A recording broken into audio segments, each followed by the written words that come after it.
बिहार का एक टीचर है जो शुभंकर मिश्रा के पॉडकास्ट में जा करके जितने भी टीचर उनके खिलाफ वीडियो बनाई थी उनको ये गाली दे रहे हैं। सुनिए जरा क्या बोल रहे हैं। कि बहुत सारे टीचर्स को विवेक बिंद्रा के जरिए खान सर ने खरीदने की कोशिश की, जिसमें 2 टीचर राकेश यादव सर और अभिनय सर ने खुलेआम कहा कि विवाद के दौरान कॉल आया और पीआर तंत्र फैलाने की कोशिश की। विवेक बिंद्रा जी ने 2, 4, 5 टीचर्स को बुलाया और वहाँ पे प्लान किया कि खान साहब को सपोर्ट करना है। सारे यूट्यूबर और टीचर आ रहे हैं और हमें वहाँ खान सर की इमेज को बचाने के लिए प्रयास करना है। इस ससुरे गए कहाँ सब? तब इस ससुरे इतने ईमानदार थे सब तो फोने पे मना कर देते सब। इन्होंने कहा कि ससुरा तुम गए क्यों, तुम फोन पर ही मना क्यों नहीं कर दिए। खान सर ने राकेश यादव और अभिनय शर्मा को ससुरा बोला सिर्फ इसलिए कि उनके सपोर्ट में इन दोनों ने वीडियो नहीं बनाई थी। बाकियों को तो कुत्ता दोगला भी बोला है। क्या ये एक टीचर का मर्यादित शब्द था? एक टीचर के नाते और उनकी पत्नियों के बारे में बोल रहे थे कि वो मेरी शादी में आकर साथ में मिलकर नागिन धुन पे नाच रही थी। बट ये तो आपके भी दोस्त हैं, आपसे बातचीत रही है, आपके भाई के फंक्शन सब लोग रहे हैं। सब लोग पत्नी को लेके आते थे, नागिन डांस करते थे लोग सब लोग। हमारे आपकी पत्नी और दूसरियों की पत्नी आपके यहाँ आकर के नाच रही थी। अरे सर, आपके यहाँ शादी माहौल था, दोस्त वगैरह थे, इसलिए आकर के नाचे थे। और आप पॉडकास्ट में जाकर इस तरीके से पेश कर रहे हो कि उनकी पत्नी हमारे यहाँ आकर नाची थी। शर्म नहीं आती? सिर्फ इसलिए कि उन दोनों ने आपके सपोर्ट में वीडियो नहीं बनाई। मतलब इनकी पत्नी के बारे में कोई बोल दे तो इनको बुरा लग जाता है कि इनकी पत्नी जो है हमेशा घूंघट में रहती है, उनका चेहरा लोग अभी तक नहीं देख पाए हैं, तो इनको बुरा लग जाता है। लेकिन यही खान सर दूसरों की पत्नियों के बारे में बोलेंगे कि वो हमारे यहाँ आकर के नाची थी। शादी माहौल का समय था सर, आपके यहाँ रिसेप्शन था, तो डांस तो होगा ना सर। लेकिन नहीं, आपको पॉडकास्ट में जाकर बोलना है, जबकि उन दोनों ने आपकी घर में, उन दोनों सर ने आपकी पत्नी के बारे में एक लफ्ज भी नहीं बोला था। बोला था तो बताइएगा कहाँ बोला था। और इनके चाहने वाले जितने भी इनके सपोर्ट में अभी भी वीडियो बन रहे हैं, मैं उनसे पूछना चाहता हूँ कि क्या राकेश यादव सर और क्या अभिनय शर्मा सर इनकी पत्नी के बारे में कभी एक लफ्ज बोला है?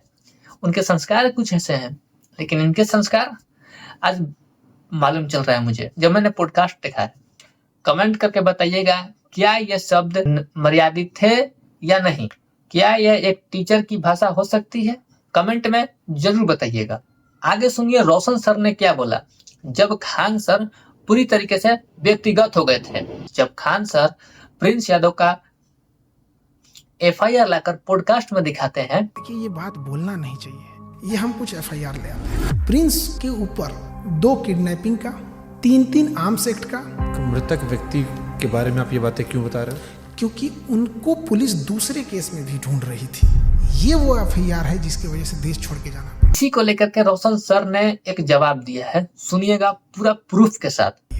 देखिए, इन्होंने अपने पूरे वक्तव्य में प्रिंस पर इतना हो सकता है उनसे जितना संभव हो पाया झूठा आरोप उन्होंने लगाया है। प्रिंस एक समाज सेवी था, कोचिंग का डायरेक्टर था, कोचिंग का एक प्रकार से मैनेजिंग डायरेक्टर था, मेरा भाई था। कुछ भी होता था, जबरदस्ती उसके नाम को किसी भी केस में जो है केन प्रकारेण डाल दिया जाता था। देखिए, जो FIR होता है, फर्स्ट इंफॉर्मेशन रिपोर्ट, FIR किसी पर गलत भी हो सकता है। प्रधानमंत्री, मुख्यमंत्री, इन लोगों तक पर झूठा FIR हुआ है। 2 जून की घटना में जो हमारे ऊपर जो FIR हुआ है वो भी झूठा FIR है। FIR किसी को दोषी या निर्दोष नहीं बताता है, बल्कि माननीय न्यायालय का जजमेंट किसी भी व्यक्ति को दोषी और निर्दोष बताता है। यहां पर आप देख सकते हैं जिसको लेकर इन्होंने कहा इस केस को लेकर उम्र कैद की सजा हो सकती है, इस वजह से वो नेपाल गया। लेकिन फैजल खान, आपने जो 2 जून को मीडिया में जो गलत बयानबाजी किया और उस गलत बयानबाजी के वजह से हमारी गिरफ्तारी हुई, यही उनके नेपाल जाने का कारण बना। और अगर फैजल खान 2 जून को मीडिया में गलत बयानबाजी नहीं करता तो आज हमारा भाई जिंदा रहता। आप यहां पर देख सकते हैं, ये जजमेंट 25 फरवरी 2026 का है। प्रिंस कुमार, इससे ऊपर ऑर्डर है, prosecution fail to prove the charges. Prince Kumar here by acquitted from the charges of section 364A upon 34, 365 upon 34 and 120B of Indian Penal Code 1860 in the scarcity of appropriate evidence against the accused person. तो अब आपको decide करना है कि कौन सही है कौन गलत है। तब रोशन सर बोलते हैं कि जब आप व्यक्तिगत हुए हैं तो हम भी व्यक्तिगत होंगे। हुए आप व्यक्तिगत हुए हमारे भाई को लेकर के, हम भी अब पर्सनल हो रहे हैं। क्या आपने वंदना नाम की लड़की का जीवन बर्बाद नहीं किया है? क्या आपने हुस्नैरा नाम की लड़की का जीवन बर्बाद नहीं किया है? क्या आपने आरती नाम की लड़की का जीवन बर्बाद नहीं किया? क्या आपने अमृता नाम की लड़की का जीवन बर्बाद नहीं किया है? क्या आप हाजीपुर के अनामिका होटल नहीं जाते थे प्रत्येक सैटरडे संडे को? इसमें कहीं से अब मामला सिर्फ और सिर्फ रोशन सर और खान सर के बीच में नहीं रहा। अब ये पूरी लड़ाई व्यक्तिगत हो चुकी है कि इनके पर्सनल लाइफ क्या है, इनके पर्सनल लाइफ क्या है, उस पर टिप्पणियां करने लगे हैं दोनों। जब व्यक्तिगत हो गए थे उनके भाई के साथ तो उन्होंने भी कुछ काला चिट्ठा खोलने का प्रयास किया। हालांकि मैं यहाँ इस बात का समर्थन नहीं करता हूँ रोशन सर का, क्योंकि उन्होंने कुछ लड़कियों के नाम लिए हैं। सर मैं आपसे एक सवाल पूछना चाहता हूँ, इन सब में उन लड़कियों का क्या दोष था? जो आप 3-4 जो नाम गिना रहे हैं, उन लड़कियों का क्या दोष था? आपने नाम लिया जो कि मेरे हिसाब से बुरा, मेरे हिसाब से वो चीज गलत लगी मुझे। बाकी आप लोगों को कैसा लगा वहां रोशन सर के मुख से? मुझे बिल्कुल ही अच्छा नहीं लगा। मैं खान सर की बात ही नहीं कर रहा, मैं उन लड़कियों की बात कर रहा हूँ कि जो इनका नाम लिया है इन्होंने। खान सर के पास आपको आरोप लगाने के और भी तरीके हैं, आप लगाइए, बट किसी लड़की को लेकर के किसी पर आरोप लगाना या फिर उस लड़की का नाम लेना, ये नहीं मुझे जच रहा है कि आप किस लहजे में बात कर रहे हैं। नहीं सर, यहाँ आप भी गलत हो। मैं ये नहीं कह रहा हूँ कि खान सर पूरे सही है, नहीं, मैं ये भी नहीं बोल रहा हूँ, लेकिन आपने जो लड़की का नाम लेकर के उन पर टॉर्चर किया वो मुझे गलत लगा। अब आते हैं खान सर की पत्नी के बारे में, है कि मेरी पत्नी का चेहरा देखने के लिए तुम लोगों में क्या चुल मच रही है। बिल्कुल सही बात है सर, क्या चुल मच रही है, हमें नहीं देखना चाहिए और जरूरत भी नहीं है। लेकिन आप जिस तरीके का लहजा यूज कर रहे हो, भाषा यूज कर रहे हो, उस पर लोग सवाल तो खड़े करेंगे ना। नहीं खड़ा करें? बताइए आप। जहां एक नीट पेपर लीक का मामला सामने आता है वहां पर आप झूठा बयान दे देते हो कि 8 से 10 राउंड की फायरिंग हुई है, पूरा मामला आपके तरफ खींच के चला जाता है। और आप इस पॉडकास्ट में ही बोले हो कि अगर खान सर ने झूठ नहीं बोला होता, 8-10 राउंड तो हम देखे हैं यहाँ पे। एफआईआर नहीं होता, एफआईआर नहीं होता तो मेरा भाई नेपाल नहीं जाता, नेपाल ही आता तो मेरा भाई जिंदा होता। सब कुछ छीन लिया गया खान सर के एक झूठ से। क्या हम इतने बेवकूफ हैं जो नेशनल चैनल पे आके गोली नहीं चली रहेगी हम बोलेंगे चला है? सिंपैथी होती है कोई चीज जब कोई जेल चला जाता है या कोई दुर्भाग्यपूर्ण घटना हो जाती है कि मैं बेवकूफ हूं कि नेशनल मीडिया के सामने ऐसा बोलूंगा, जबकि आप बोले हो झूठा झूठा ही होता है, सच्चा कभी नहीं बन सकता। उन्होंने बोला कि जो मेरे साथ पढ़े हैं, जो मेरे स्टूडेंट है, वो मुझे खान सर बुलाते हैं और आगे भी बुलाते रहेंगे, लेकिन जो मेरे ससुराल के पक्ष वाले लोग हैं वो मुझे जीजा मानते हैं। सही बात है सर, ससुराल के पक्ष वाले जो लोग होते हैं, चाहे वो साला हो गया या फिर साली हो गई, वो जीजा ही मानते हैं। बिहार में पहुना कहा जाता है उसको। ये ससुराल वाले हमको फैजल खान कहते हैं, जो हमें ससुराल पक्ष का समझता है, जो जीजा मानता है, वो फैजल खान कहते हैं। ठीक ना?